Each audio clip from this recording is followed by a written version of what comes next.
Okay, so let's talk about CRM scripts.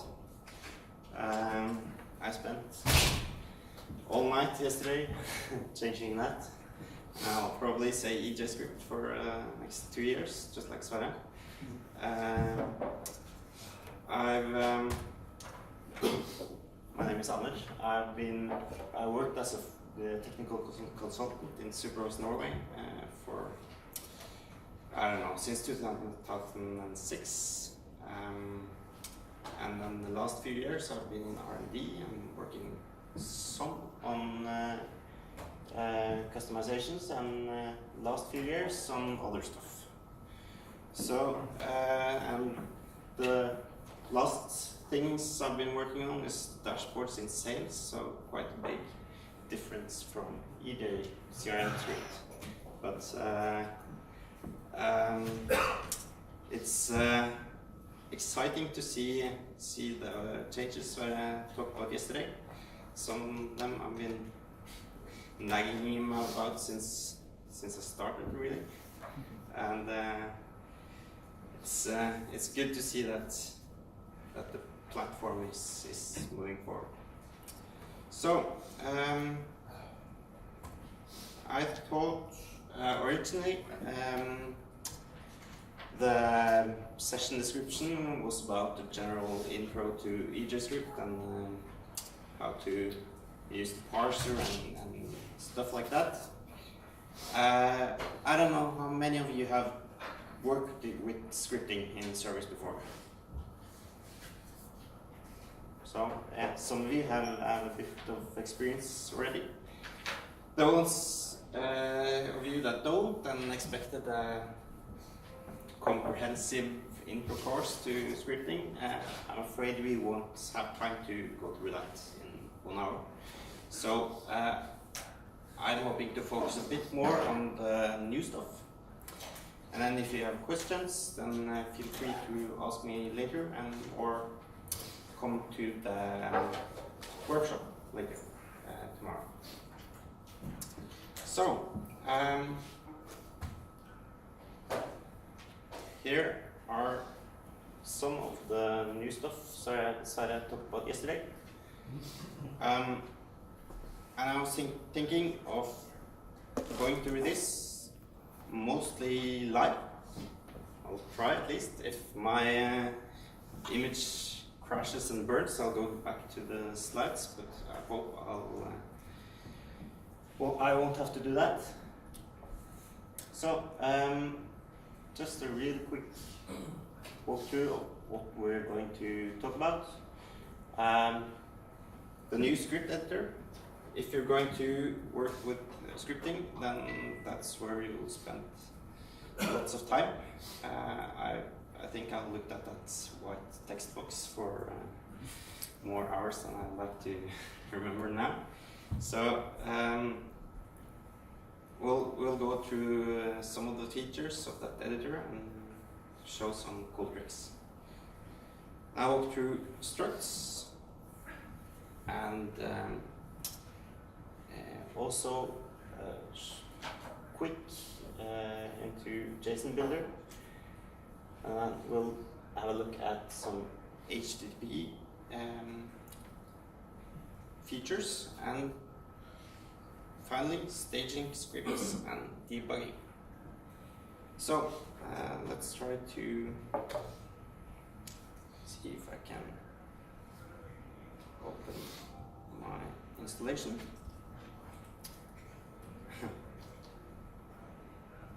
Close this. Can you see the screen and the text?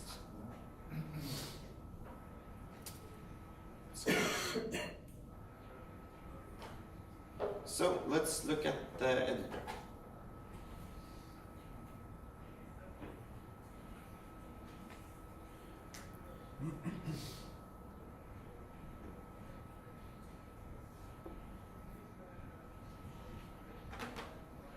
See the script here.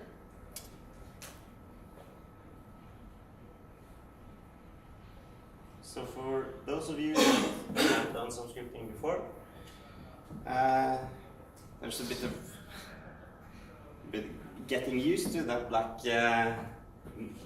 editor area, but it has lots of cool features that I'm sure you'll enjoy when working with scripting.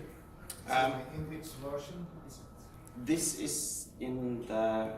This is the online version that's released now, and will be available in the next on-premise on-site installation version that's released. So, just go through my very analog notes here. So, this is the editor, and it's full-featured text editor, like Notepad++ or something like that. Has support for syntax highlighting, as you can see. That should work out of the box. You have stuff like code completion. So if I try to press Control space, then I'll get all the methods, all the functions available on this search engine entity. And I'll also see the documentation integrated into the editor.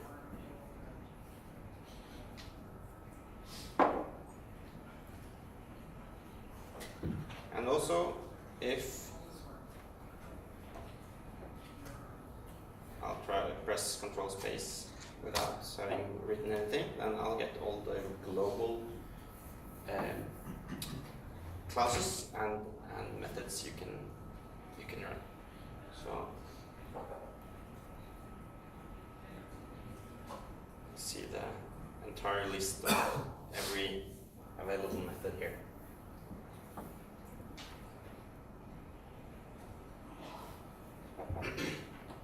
And I'm not sure if I'm allowed to say this, but Sverre showed me on Monday, I guess, a feature that's coming.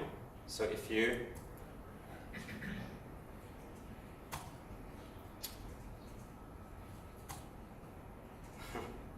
okay. Yeah, it's coming, so it's not there yet. Now I'm mistyping.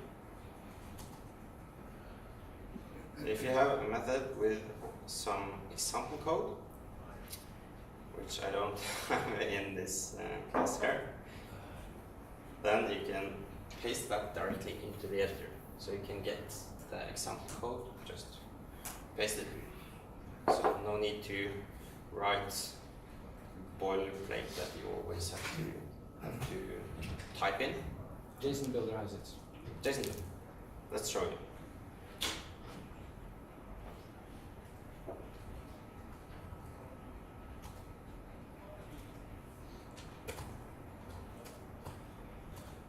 No, actually, just JSON Builder, and then on the class itself. Just JSON. There we go. So, coming soon, you can click on this example code, and this is pasted into your editor.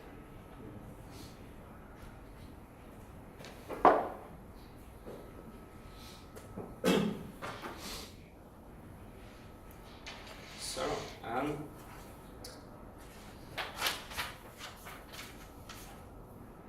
next feature, if you type something like this, if statement, then the next line is automatically in the taker. And same with functions and every other block scope construct. And I think even better, if I run something, I've also been looking at lots of ugly code in my life. If I write something that's not correctly indentated, I can select it and press Shift Tab, and then it's magic.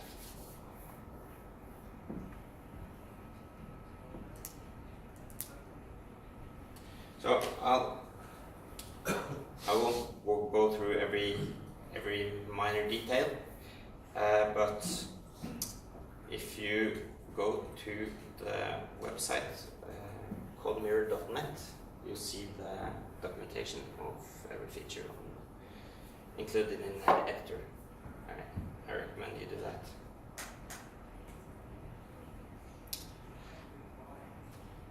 So, for instance, some small stuff, you can fold code. So if you have a long script with lots of stuff you're not interested in right now, and you can collapse and just view the relevant stuff.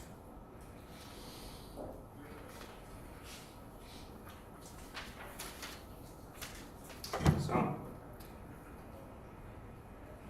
as I said, codemirror.net has a documentation section, manual.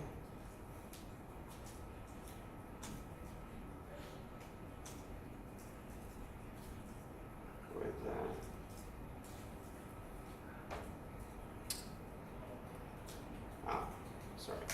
key maps, commands. Here we have a list of all the keyboard shortcuts on all features actually of the editor. So if you get familiar with this, it will be a really powerful tool for working with scripting.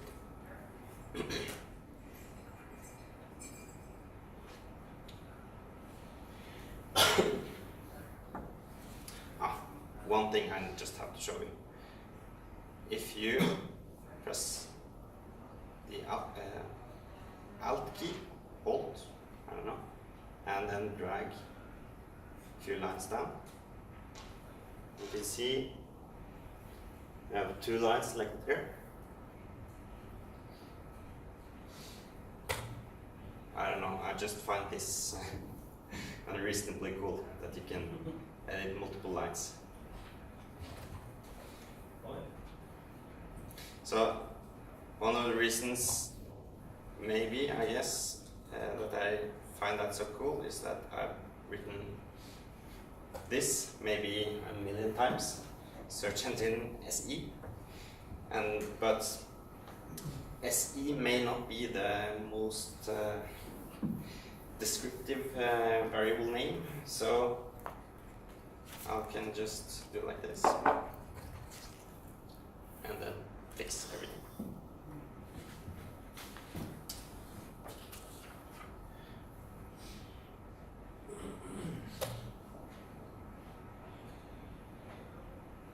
So I forgot to tell you, but if you have any questions, just feel free to shout them out. I'll see if I can answer. Alright, I'll send it to Sverre. So next feature, structs.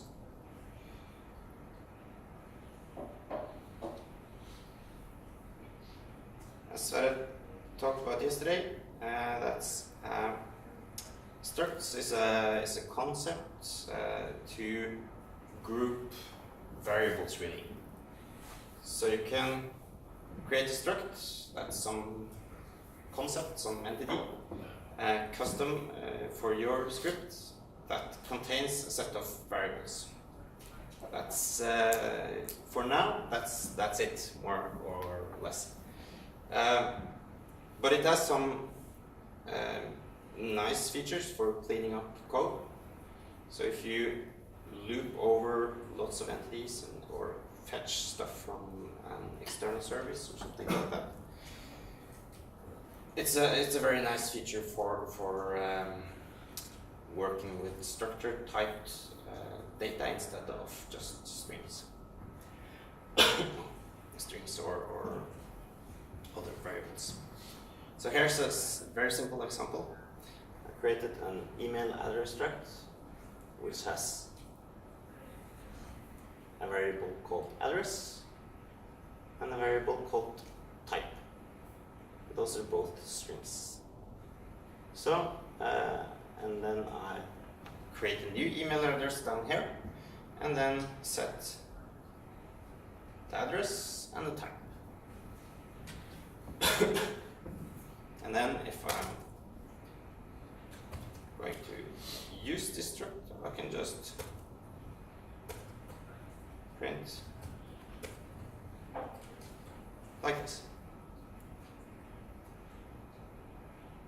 See if it works.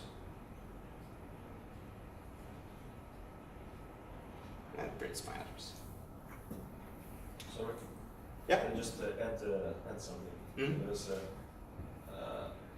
before we used to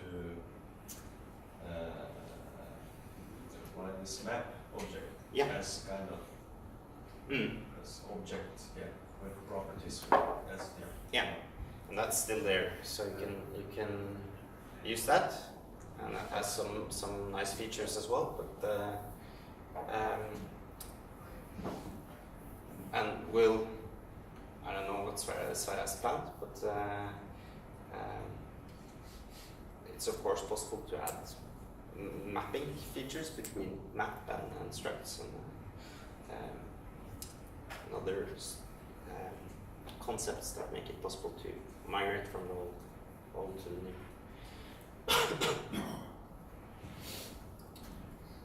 One thing that I promised was easy to fix is methods inside structs. So you can, that's not there yet, but if we define something like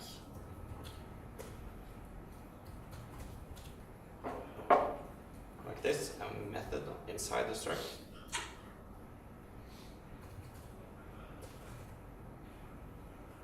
then it will become really powerful. Oops.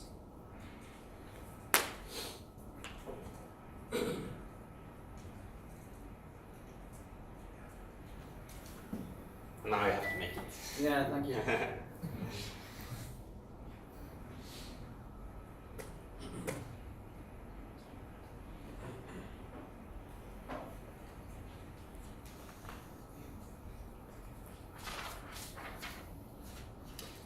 So,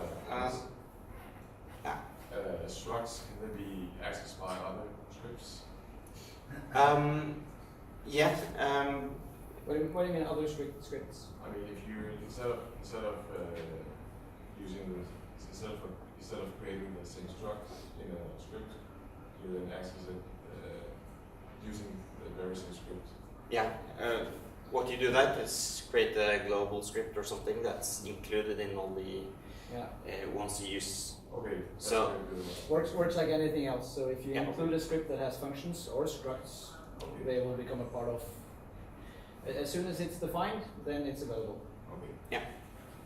But that's important that if you inside the script or inside an included script or something like that, if you use the struct before it's defined, then you will get an error. Okay. So I can't define or declare an email address here because it's not defined until later on. And just to emphasize a little bit on that, so you can have structs with structs, but you cannot have a struct containing itself. You cannot have recursive structs. You can't have, person struct, and inside there you would have another person mother, another person father. You cannot do that because your struct is not defined until the closing semicolon. And in fact, it would not work either, because if it would contain itself, then it would instantiate itself upon its construction and then instantiate its parent. It would be an infinite loop, so you can only use other structs inside a struct. So the ones of you who were itching to use this for graph traversal or infinite trees? No, unfortunately not yet. Not yet. So let's look at some more struct features.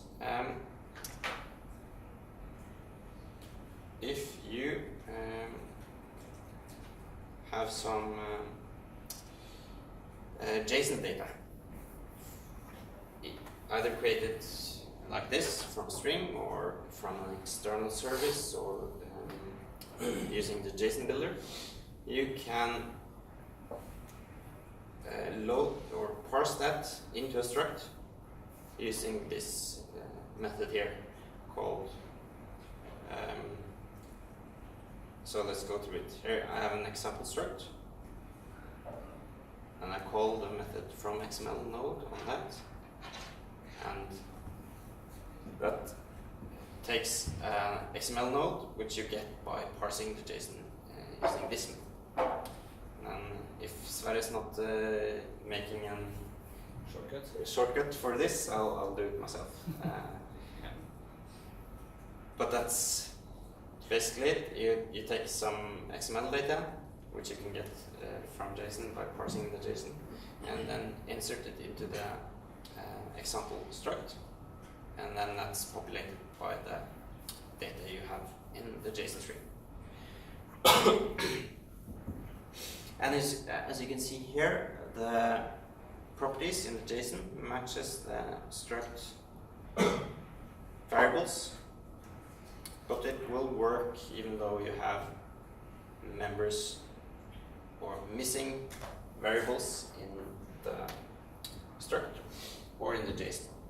So if I add something to this, another string, script will still work.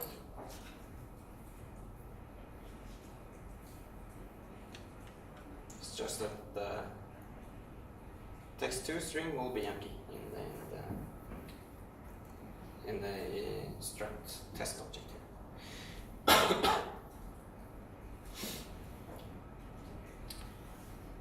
So, and since we have the XML from XML node method here, you can also use XML in any existing script you may have with XML. You can use that to create structs.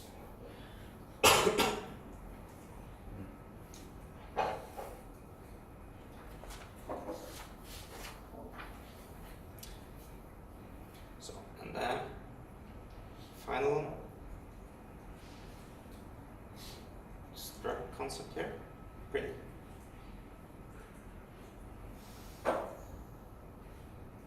That's quite simple. You can take some struct object and instantiate a JSON builder. Send that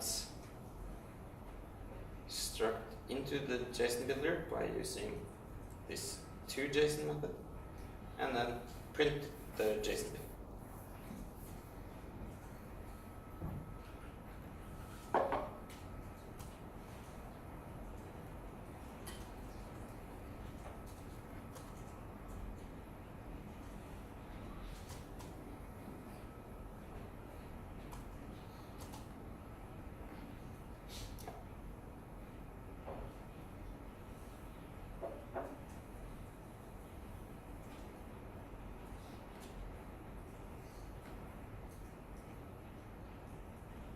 Here we have the printed string from this test object, high and false. And you can see the same here.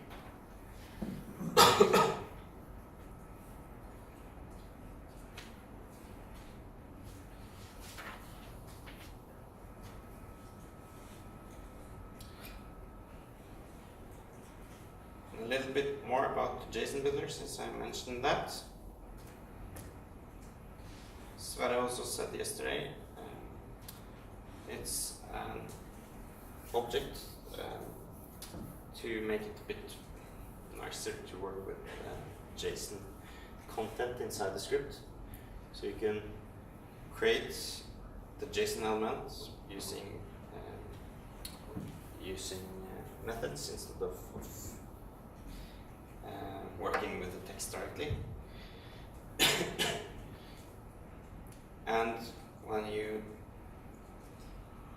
are finished and want to print the JSON string or send that to something like an external service or something, you can use the getString method.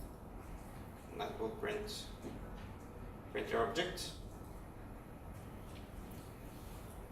like this.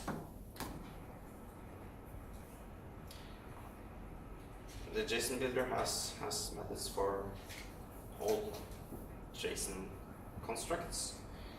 You can create objects, nested objects, strings, numbers. You can arrays and Boolean variables.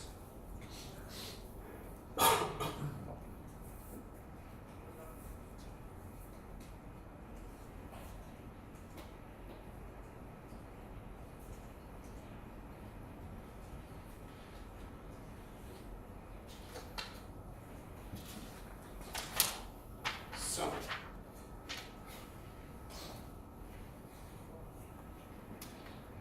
let's look at the HTTP class.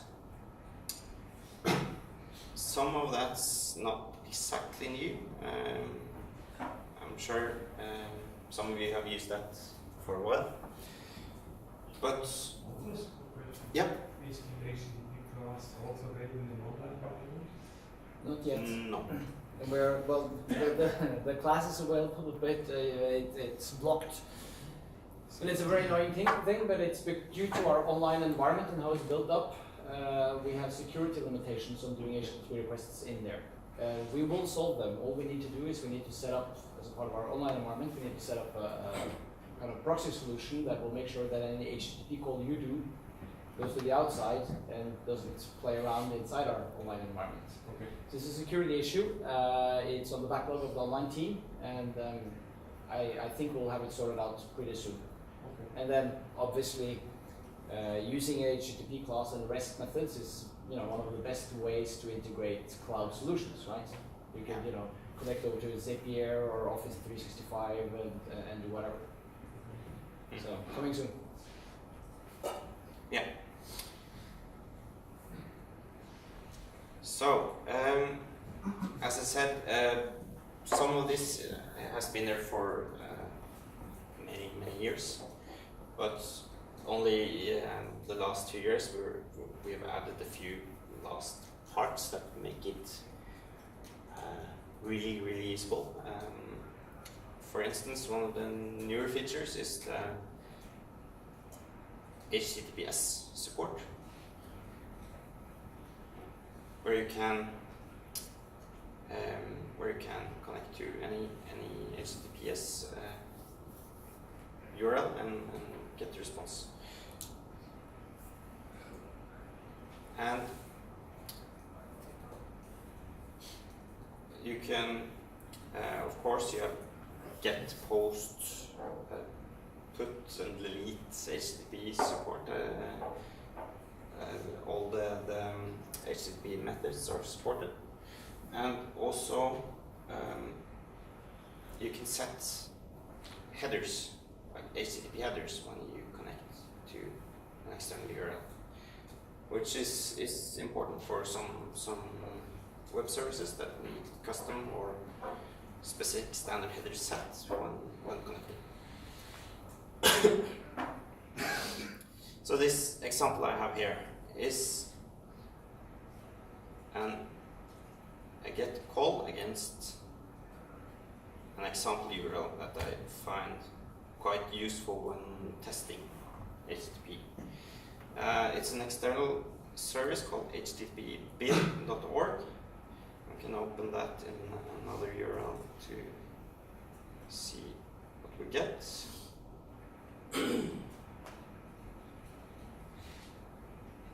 This will return a JSON object with really the headers you sent and some other data. And then it has support for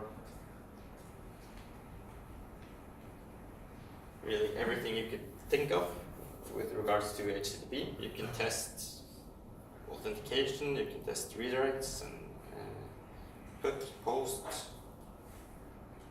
for instance, /HTML returns some HTML text.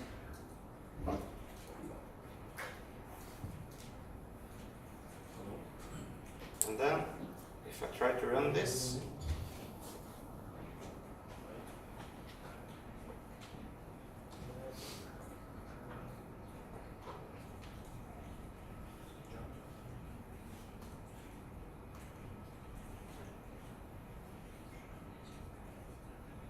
I get the response from the HTTP URL sent back.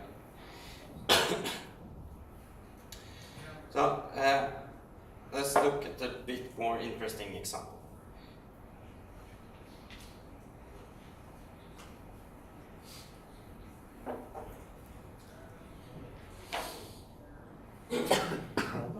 Yeah.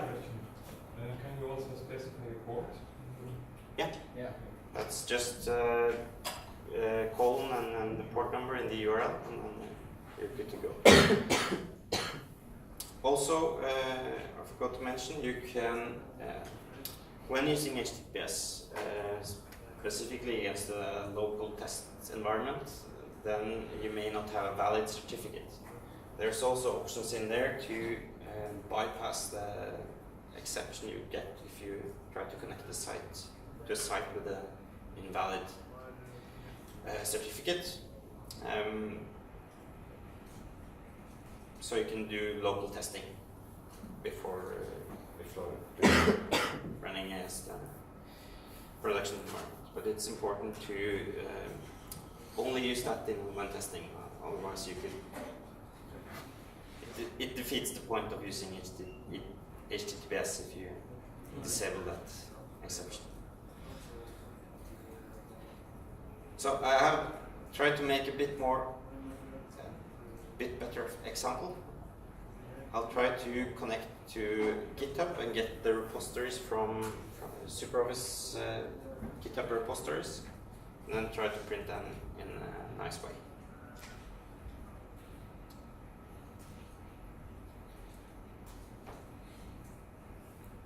So here I've created a GitHub repo struct, which contains an ID, name, and description.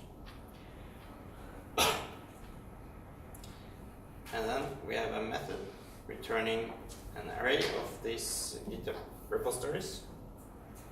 And this makes an HTTP call using GitHub's API and prints that, or parses that, and returns the structs.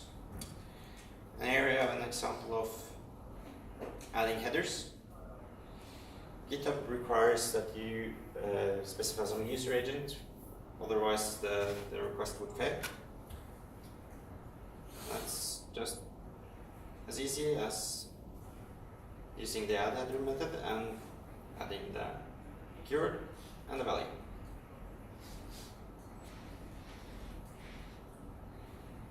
And then I'll call the method and return or loop over and print the results. So let's see.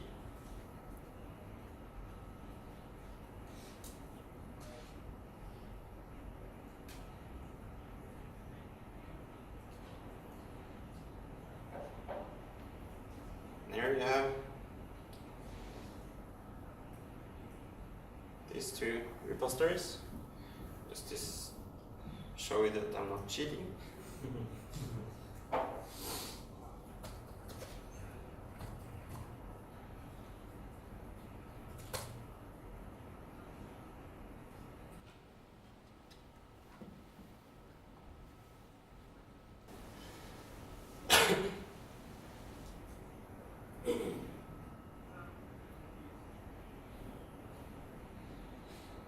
So,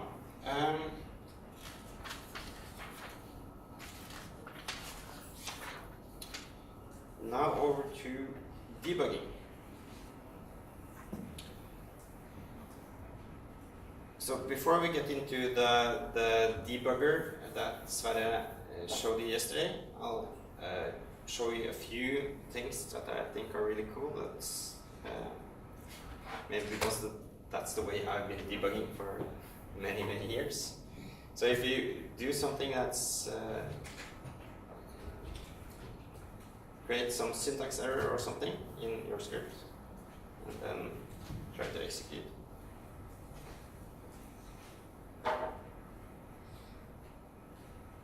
I get the error message exactly where you made the error or where it was discovered.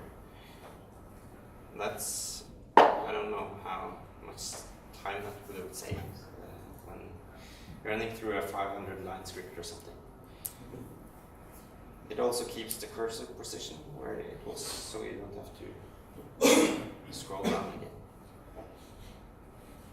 And yeah, using the debugger it's fine and all, but at least I think I use this a lot as well. Just run the script until it works.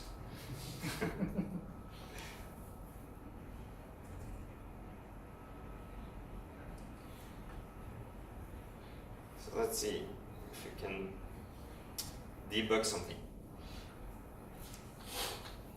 Don't remember exactly how much I showed yesterday, but let's do walkthrough.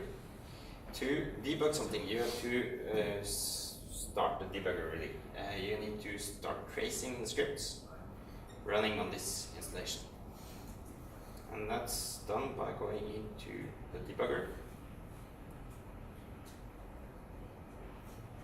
Start tracing. You're an old version. Yeah, a few days old at least. So now the tracer is running. It's only for my user, so every other user on this installation will not notice anything. And then I'll go through the script or screen I want to debug to run that script and tell the debugger that this script has been run. So now I've opened a new request. I go back to the debugger, and now it's logged that these two scripts have been run. I go into the load script. I'll see the code. And then you have the same editor as we looked at before. Again, if I click now on the line number, I'll add the breakpoint. And that's important if you want to stop the execution of the script when running it again. So to hit this breakpoint, I need to open the new request or run that script again.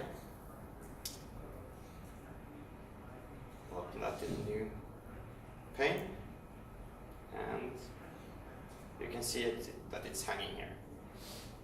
That's because it's hit this breakpoint, and now it's waiting for input. And here I can see all variables that are defined at this point in executing the script. And then we have all the features that you would expect in a debugger. You can step through one line. You could add a new breakpoint and run to this, or you could run to the end of the script. Question? Yep. Can you step into if you have a call? If you have a method. Another function. Well, I think stepping, yes, stepping will also step, actually by default it will step into functions. Yes, And I think we used to have an old feature that we could probably, there's still some tweaking that can be done here. So I think we could also do, stepping will step in, but we could also do step out, which will then run until you're up a scope. One limitation though, you are, and I haven't even tried how that works, but you're only debugging this particular source code. If you have a function that's in another included file, then it will not step into that for now. File, another, yeah, in the database. And of course, you can step into native functions, unfortunately. No. So the built-in functions will be unavailable. But you can see the result, and that's more than you have today at least. So, and one thing to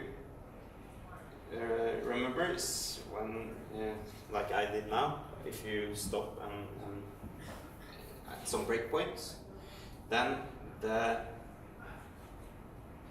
page that is loading the script will be spinning until the web server decides this has been running for long enough. So then the script will crash and fail. So you need to remember that this is a built-in feature of the web browser that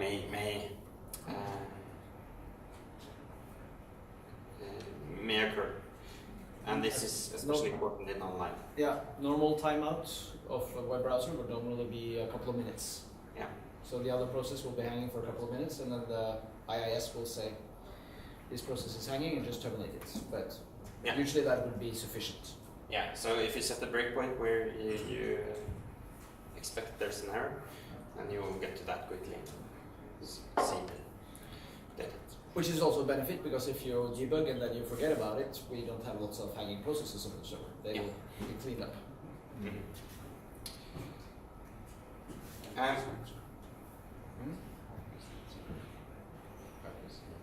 And as you can see here, there are some variables that we can see the value of, and there are some complex.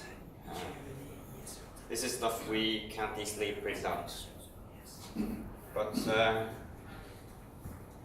if there's debuggable information in the editor variable, I'm sure it's easy to create functions to print out the relevant info. So talk to Sverre if there's something missing. Right? Yeah. Since we're talking about errors, is it try catch in this version? No, we don't have any try catch And it's functionality. not going to happen in the nearest future.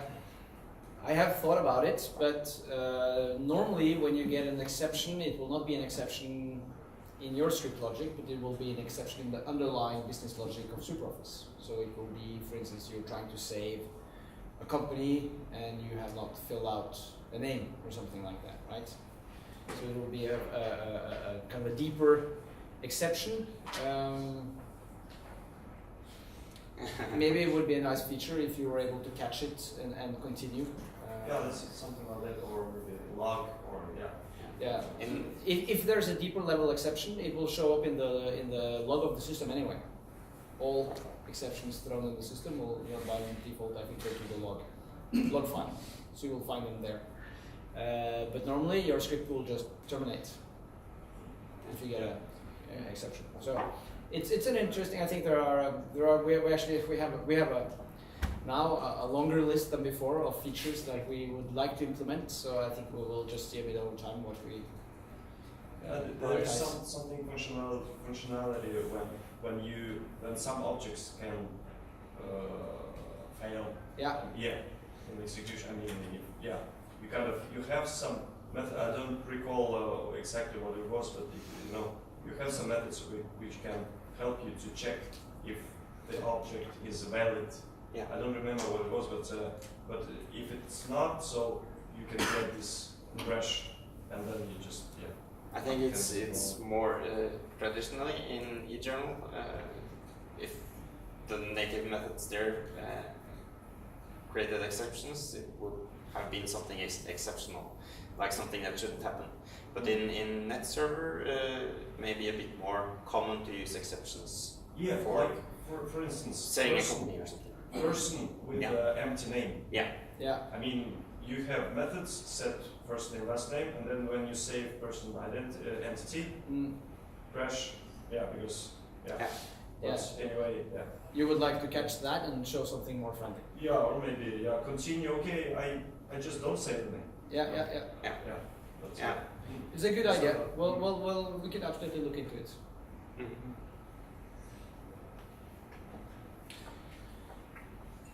Yeah, so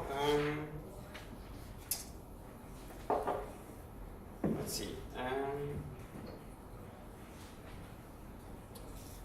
I think I was going to show you debugging scripts as well, but last time I tried it, it failed. I think I have an old version. It's not. It has some issues. Yeah. Oh. The most interesting part about this is it keeps refreshing, and so it keeps. You need to stop tracing scripts. Oh. That's what's screwing up your menus. But in the latest version, it does this in a better way, so Yeah. you don't have that bug.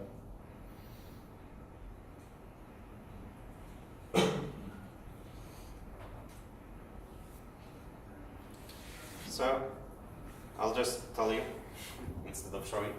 That's what I showed it yesterday as well. When debugging scripts, you can execute just in debug mode.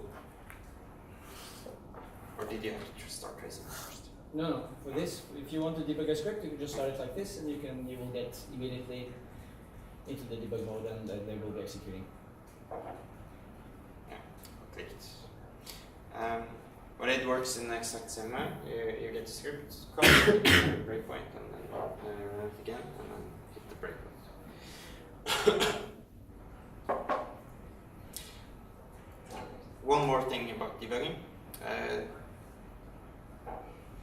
I don't know how many of you have worked with custom screens, but there's a concept there with creation scripts. Every element, every object has its own creation script, and if there's an error in one of these in the large screen, it can be quite tricky to find out where the issue is. I'll show you a trick to make that a bit easier. So I'll start tracing again. Open new request. And then I can go into creation script on screen. Well, that's new request. And then You can in the latest version.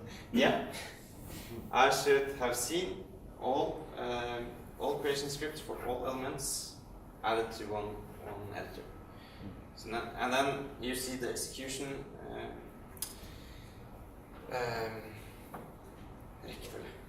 order flow as well. Yeah. So you can see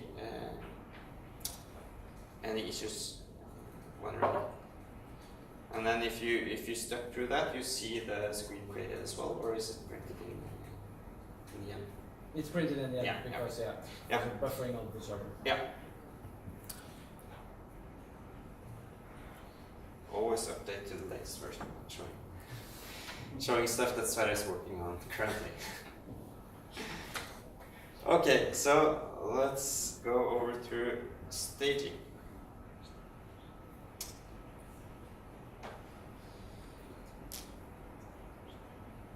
If you are debugging or trying to fix something in production, then it's quite common that you make some change that may affect other users, that may break stuff or have unintended consequences.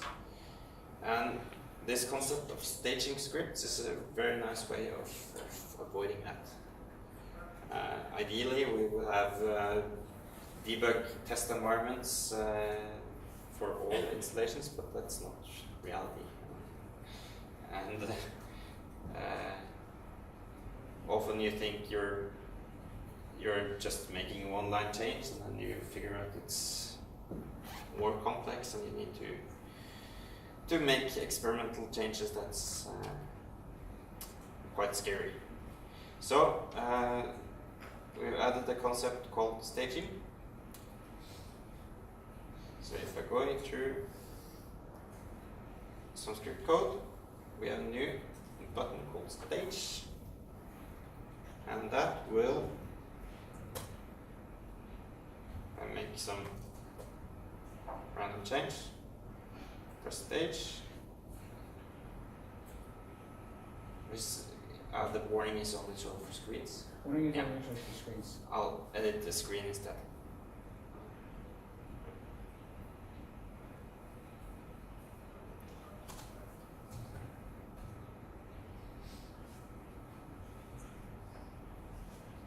Make a copy of the edit ticket. Maybe you want to go into the 80 folder.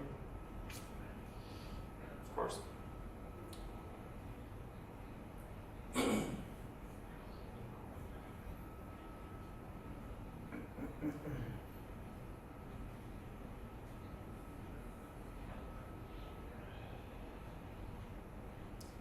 I'll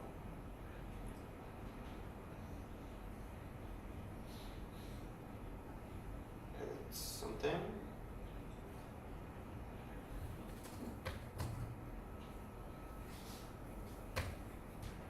Press stage. No. Press Save. save. Stage. Not save. I'll show this.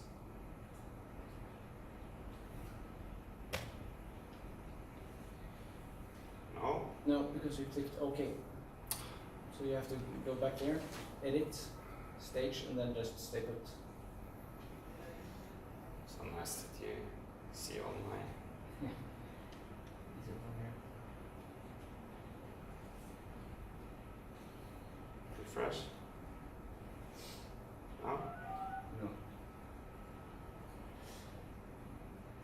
I think again there were, it's kind of typical demonstration. I think there were some bugs in the version you have that were fixed in the last version. Yeah. What's expecting that only your user is getting Yeah. this version? Basically what we do is we take the scripts that are in the screen you're editing, Yeah. we save them in a temporary location. We set a cookie in your browser that says these particular scripts are overwritten over here. So that when in the same browser you go and look at this screen and it's going to run those scripts, it goes, it's going to load those other scripts instead, the override scripts, right? And that, how to stop? Yeah. and that only happens for you, right? And so the second you exit that screen, when you click OK or cancel, then we clear those cookies and clear those temporarily stored screens again, scripts, which means that it will unstage you. And if we detect staging, so that we show you a screen and we have loaded staging scripts instead, we will give you a big banner at the top saying that warning, you are running it staged, so that you don't forget about it and think maybe now it's working for everyone. Yeah. So very typical scenario is somebody tells you to fix something in a screen that's being used by multiple users in the production environment. You can go in and you can modify the script, you can play around, you can test it. No, not quite good yet. Playing. Finally, this looks okay. Then you click the OK button, and then it's saved for real. And from then on, it takes effect for everyone. You take cancel because they say like, "Are you sure?" I know it's a silly thing, but it's dead easy to get the wrong button if you spend an hour working on code. No, but that's a very good suggestion. So yeah, cancel should probably give you like a notification that you have Done something. because cancel is basically undoing whatever changes you have done since you entered the editor environment. So I agree. Cancel should have a pop-up dialog, something like that. But one reason that you may not have pressed save as often as you should earlier is that you would lose the position the cursor position. That's fixed now. So now that's an incentive at least to save more often.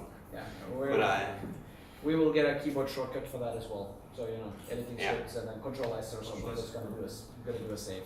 It's not about adding we noticed you haven't saved for like 10 minutes. Do you want to save?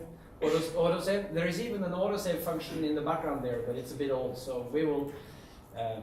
This is pretty much what we managed to get around for Expanded World, but I think we will clean up a lot of these minor details in the next months and make it a bit more polished. Yeah. Autosave is Would be nice to would get. be nice. Yeah. If you can get that without syntax errors when you're Just saving. Yeah. So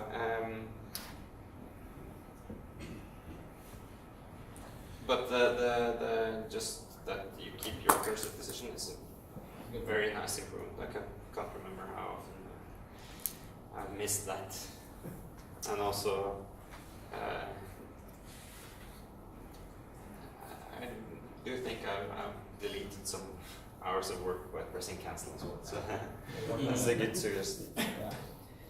If you have the staging, really just works as long as you stay in that editor screen, right? Because you stage, but you still stay in the screen, and the only really exits is either OK, which is going to save, or cancel, which is going to remove. So if you have a big solution with 4 or 5 different scripts, and you want to play around with them, you can stage as many scripts as you like, but then you'll have to have them in separate tabs or browser windows. So that, you can open 3 different tabs with 3 different scripts, stage them all, and then when you play around with the system, you will experience that staged behavior. And then you can choose to save them all or cancel them all. But if I forget to click cancel or OK, so It's connected to your login session, so that means that, let's say for instance that you just close the window, close the browser window. So the cookie will stay intact and you will still be in staged mode. next time I open the same Editor? script. No, not yet. But I guess we should fix that so it should load then the stage script. Not necessarily. But so you want something, yeah. But preferably you would not want to close those windows. But of course your browser could crash or something. So there should be a way of getting the stage code back as well. But if you forget about it and then after a while you are logged out, so all of this staging is connected to your login session, so then it's gone. But I guess in general, the suggestions for improving the user experience or developer experience is welcome, because we don't spend at least that many hours when editing only scripts, so there may be things we missed. Actually, but I would say, well, getting the script back is okay, but if we get the autosave up and running, then that would save you anyway, right? Yeah. If you stage something and then your browser dies, and you go back and it's going to be in your autosave, then it's fine. Because autosave, of course, will also save in a different place that doesn't take effect, it only stores it. Right? You don't want autosave to actually save so that other users start using it. You want autosave to save. It's a big published. Yeah. So autosave would be a good solution for that, I think. Yeah. So, I guess that's it for the walkthrough of the features.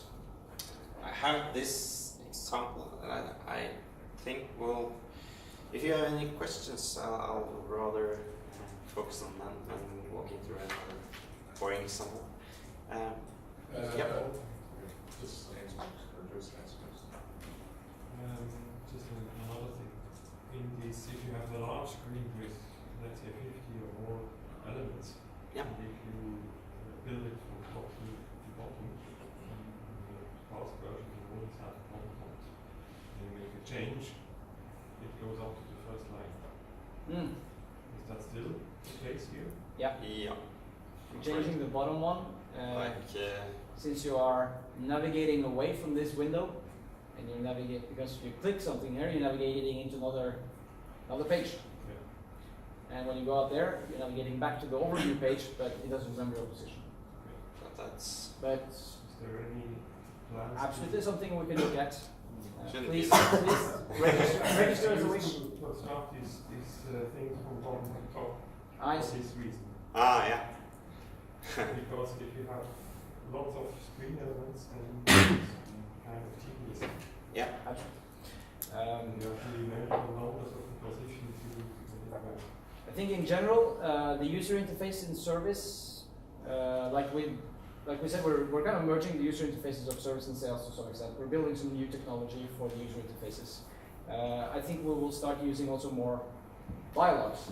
So for instance here, maybe the logical behavior would be that editing an element would open that element in a dialog. And then when you're finished, you will just close the dialog and this window will be left intact.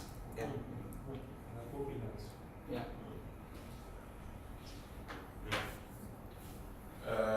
What about household code? For example, walkthrough in script. How do you detect that? Sorry, infinite loops? If you create a walkthrough sending a mail, Yeah. how do you detect that in online? Okay, so yeah, in the online environment, there we have throttling on scripts. So that if you create a script that enters an infinite loop, there's no really strong protection. I mean, if you do an infinite loop that sends email, your script will send a lot of emails before something clever happens. But we have some checks. Fortunately, we do have actually a check that is on the system that we will only allow a certain number of emails sent to a particular address within a certain time frame, and then we'll block it. And we'll build that because prior to that we had mail loops that were pretty bad. In online, an a CRM script can run unthrottled for 15 seconds. Okay. And then it will be reduced to 50% CPU, so it will sleep every other second for the next 45 seconds, and then it will be terminated. Okay. So this is a limitation for the online environment, and like I said yesterday, an online environment is kind of riding public transportation. You have to take respect of other users of the service as well. For most cases, I think this will be sufficient, and I think the solution, if you have a need for long-running scripts, then maybe you will have to look at your design instead. And I think with more event handlers, you will be able to do, smaller operations triggered when something happened, instead of having long-running scripts periodically or something like that. So on-site, there is no limitation. If it's running in the browser, then IIS will shut it down after normally 5 minutes or something like that. If it's a background script, then I think actually it can run forever. As operating system, Windows, that's Maybe Windows will Certain. shut down the process, but honestly, if you do a while true bracket, and then schedule that as a script, then that's probably going to bring down your server. If you the throttling mechanisms that we have in online are straightforward configuration parameters to the config file. So if you want to, on an on-site system, you can specify a few lines in the config file, and you will be able to say maximum number of user seconds the script can run, maximum number of CPU seconds, maximum amount of memory used, same throttling parameters that we use in online to kind of safeguard an on-site installation if you want.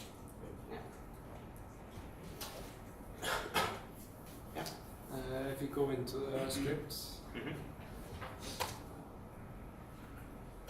some any scripts, could also provide this. Yeah, I could open What is the hotkey for this? Control space. Control space. control space. Yeah.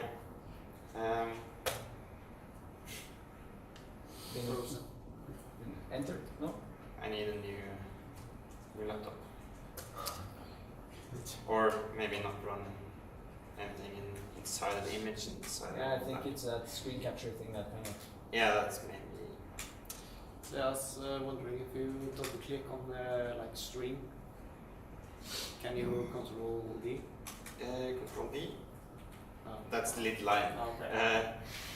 What? What were you hoping for? I was hoping if you could go to the next, the repeated name, that you would find every name that you.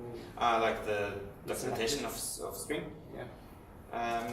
Then you would have to go to the end of the word or statement and press control space. I was talking about you could select multiple. Oh, okay, yeah. You can go through your script and Yeah, select the name, but it's And replace. yeah. Yeah, I specifically didn't show that because it doesn't work in my version, but it's in there. fixed. It's the latest version. You have Control F. Control F and Control Shift F or something for replace, and it's a built-in feature of the code mirror editor. So it gives you a small dialog with find, replace, and all these niceties. Using regular expressions, Yeah. even so you can do crazy stuff. You can do advanced replacement. Yeah.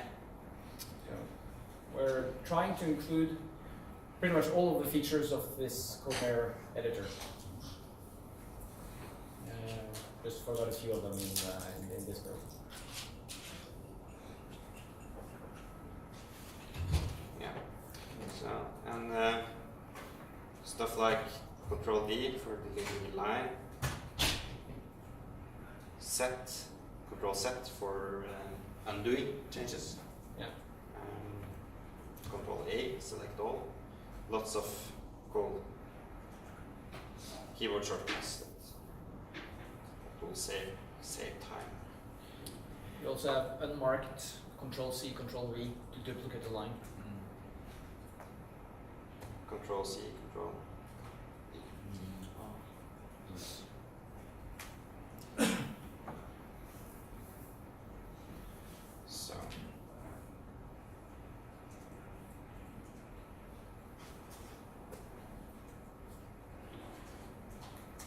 Yeah, so any more questions?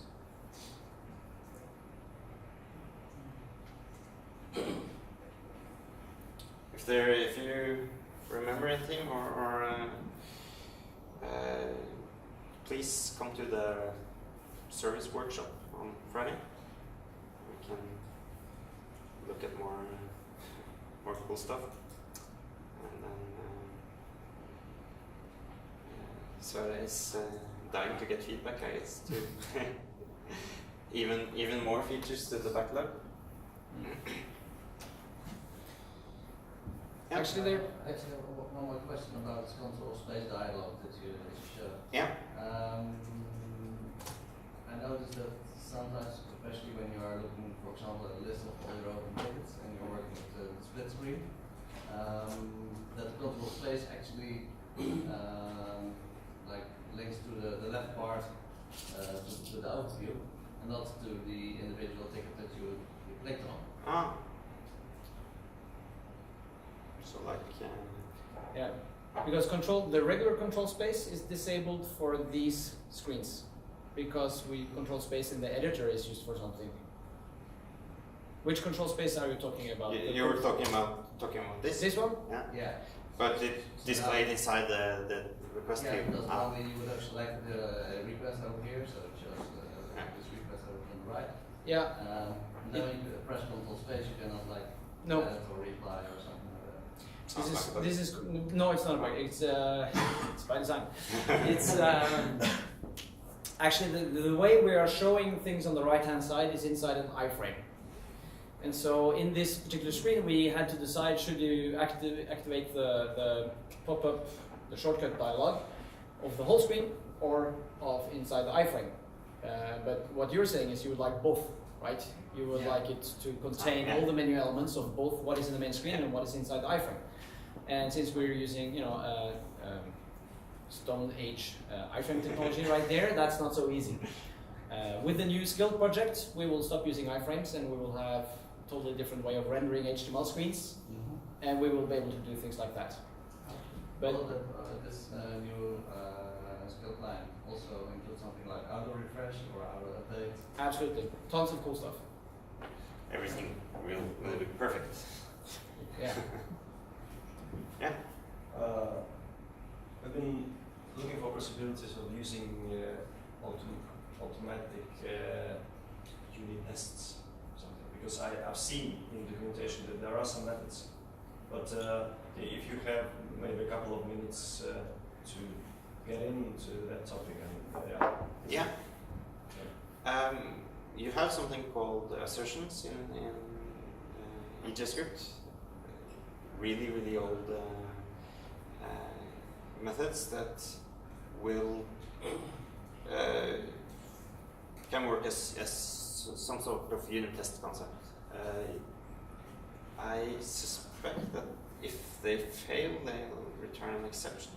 It's been years since I looked at this, so this is, I'm not sure if it will work, but let's try something. Is it a function called assert? Yeah. Let's see if it's. Yeah. So you have assert that expects a true value, and you have various other comparison methods, like compare two strings, the expected and actual. So let's try.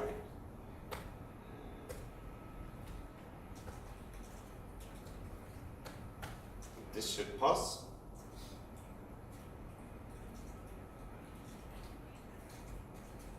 We'll change this.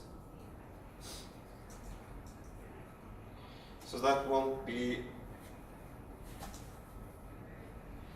Yeah. It can't. You should be able to save it actually by OK. Ah, nice bug.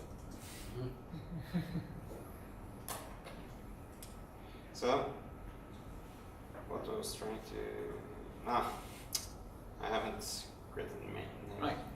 unit tests. So this can be. This is a really basic example, but if you create a script with or several scripts with your tests.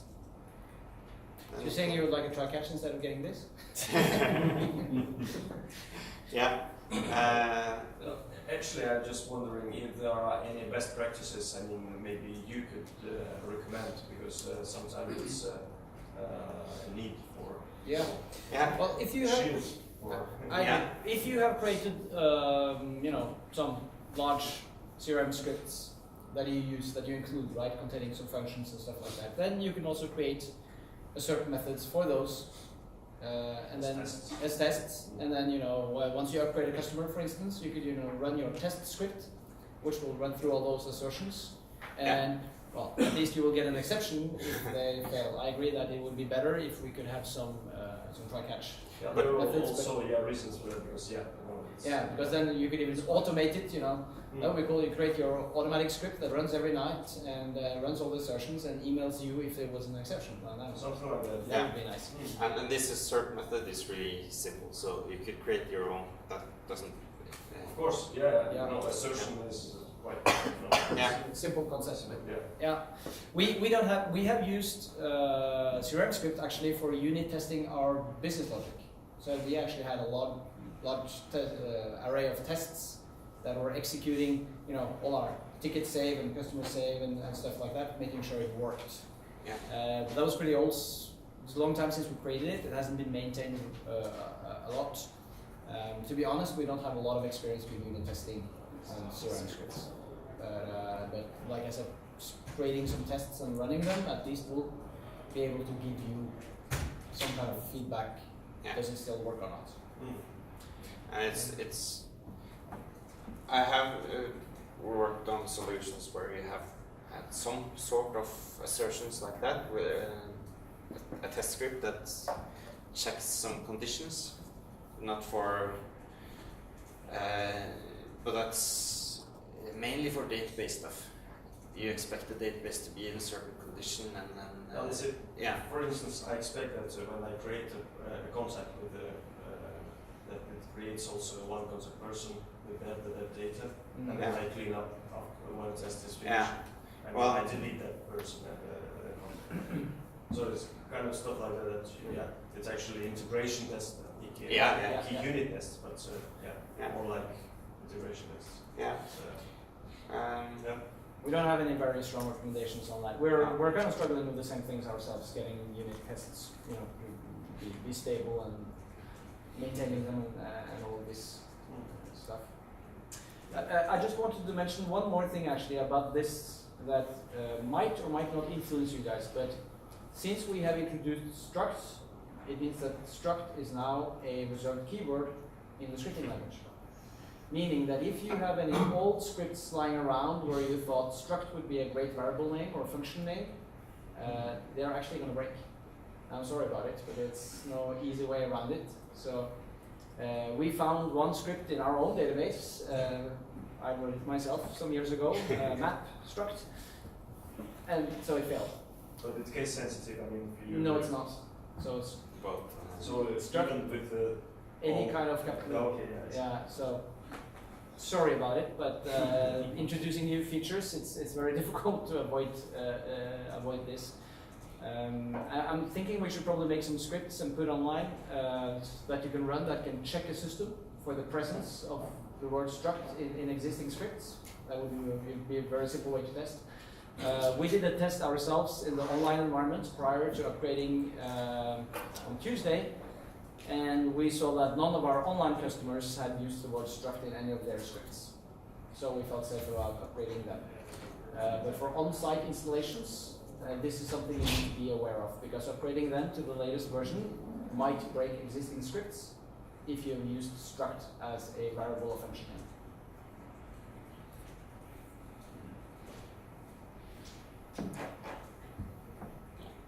Yeah. So I guess we're over time, but please come to the service session tomorrow, or ask us before that if there are any questions. Yeah.